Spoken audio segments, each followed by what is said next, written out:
Where there is pleasure, there will always be fear. I don't know how many of you understand this, but pleasure and fear are two sides of the same coin. Because when you pursue pleasure, you will also pursue fear. It is a more simultaneous action in some way. When there is pleasure in this life, when you ask for this pleasure, then you might think I'm not talking about the old worldly sense right now, not just the organic pleasure that we feel right now, but also the small things that are around us. That pleasure I'm talking about. When you experience that pleasure, at that moment you do not understand that nothing is there for you, but later it turns out into fear. I'm not saying you don't have to pursue pleasure, but see the implications of it. How much time has it brought you suffering, mental suffering in state? How much time has it brought you sadness? How much time that this pleasure that you had right now had caused fear in the later time? Now you have a fruit, okay? You eat a fruit, you are happy that you had the fruit, but you keep thinking on about the same fruit again. Oh, I must have it tonight, or I must have it tomorrow. And that type of thinking, that type of asking for that fruit again, or asking for that pleasure again and again, will only bring you fear. Where is it said in the Bible that this pleasure that we experience in this fear right now? In Proverbs chapter 21 verse 17 it says, we read Bible verses because it is important.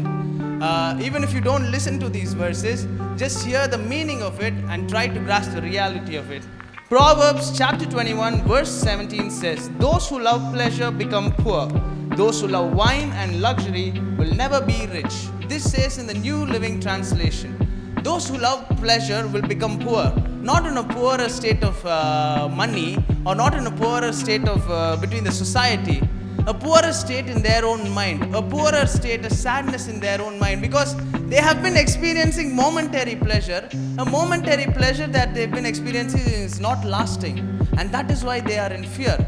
And also this luxury that we experience right now, this luxury that we experience through this pleasure that we have right now is not also going to take you anywhere.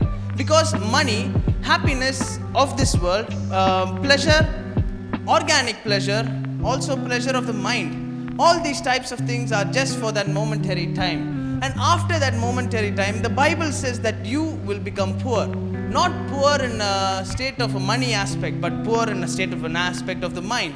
And that is what we need to see today. So this continuous pleasure that we keep giving out and in and out and in. Okay, let me give you an example. You see a sunshine, okay? You see a sunshine. Oh, how beautiful that sunshine is.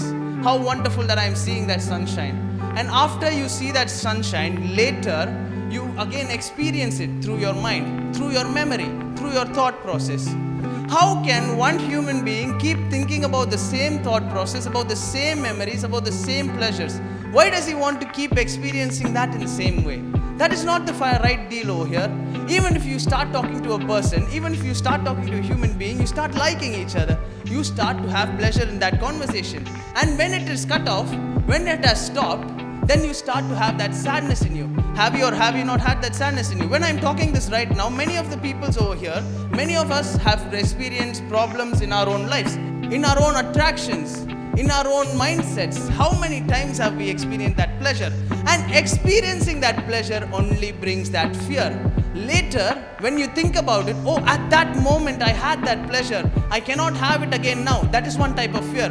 Oh, at that moment I had that pleasure. I do not want to experience it again. That is one type of fear. These types of fear that arise in you, how will it go? That's a Bible verse for that also. And we are going to conclude with this Bible verse, so please bear with me. Micah chapter 6 verse 8. This is the MSTC translation. We're very sorry we are not using the King James version because it has more meaning to it, because the King James is a little bit more complicated for our people. I will show thee, O man, what is good and what the Lord requires of you, namely to do right, to have pleasure in loving kindness, to have pleasure in loving kindness, to be lowly and to walk with thy God. To be lowly, the Bible says that, to have pleasure in loving kindness, to be lowly and to walk with thy God. To be lowly in a sense, not as in being in a lowly state in your life right now, but as in a humble state. In any type of situation that arises in front of you, if you start being humble, if you start being receptive to the things that are around you, if you start being receptive to the people that talk good faith into you, that is when you will understand that the pleasure that you seek right now, this organic pleasure, this mental pleasure, the pleasures of this world, the luxury that you face, the things that you take inside your own mouth for your own pleasure. Let us take gluttony for an example. You eat a dish, okay? You eat a good, let's keep a steak. You eat a good food, okay? You need that food again the next day, and the next day, and the next day. And that keeps going on. And that is a process of gluttony. It only makes you fat, right? It only makes you enjoy that food, enjoy that pleasure for that moment, and then it makes you fat again. That is not what we need. We need to be lowly. A humble receptiveness is what we need in this life. And that is how we will leave this fear. And walking with Christ. To walk with Christ, to see whatever He sees through your own eyes. I'm pretty sure nobody got this, but then I'll tell it to you again. To see the world, not through your own eyes, not through the things that you face, not through your mental stability, because your thought process is a conscious arising in your own self. So you can see only what you want to see, not the others want to show you. The Bible shows people that what they want to see in their own biblical mindset, and that is why walking with Christ is important. Not walking with Christ physically holding His hand and walking along with Him. It is not that. It is walking with Him in a mindset where even if you face this pleasure of money, of people, of relationships, of happiness, of drugs, even alcohol, that is also a type of pleasure. If you start facing that type of pleasure, if you start seeing that type of pleasure in this world right now, you will stay away from it. Because at the end, every pleasure that we face will only bring you fear. And that fear we do not want in this life today. So people, take an oath today. Take an oath that anytime you see this worldly pleasure that you are facing right now, you do not get disturbed by it or distracted by it. Rather, you see the fears that you're going to face in the future and you abstain yourself or you stop yourself from it. That is why pleasure does not overcome fear, neither fear will overcome pleasure.